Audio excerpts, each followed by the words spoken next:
L'île de Groix renoue avec ses traditions. Durant 3 jours se sont déroulées des régates de vieux gréement, comme au temps où Portudie était le premier portonnier de France. Les fêtes de Partant se sont déroulées jusqu'en 1952. 40 ans après, on les redécouvre.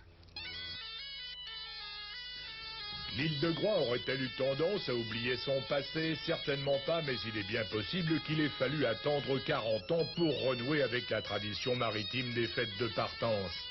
40 ans, le temps que la mémoire des anciens fasse la part des choses et ne conserve que les bons souvenirs. Ceux, par exemple, de l'époque où Portudie était le premier portonnier de France.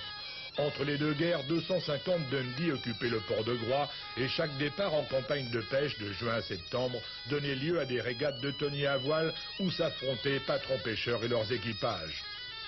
C'était au moment du départ des tonniers pour leur marée au thon en juin.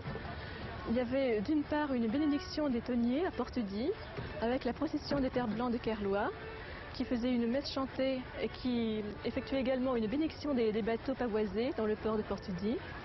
Et d'autre part, à environ une semaine d'intervalle, avait lieu une grande régate des tonniers qui avait été lancée en 1933 par le journal Le Matin, c'était la Coupe Challenge de l'Atlantique. Et cette régate a duré de 1933 jusqu'en 1952, c'est-à-dire le moment de l'extinction de la flotte tonnière groisillonne. Pour témoigner de ce passé actif et préserver la mémoire de l'île, l'écomusée installé dans une ancienne conserverie abrite son patrimoine naturel. Une exposition photographique permanente retrace les campagnes tonnières et les fêtes qui les précédaient.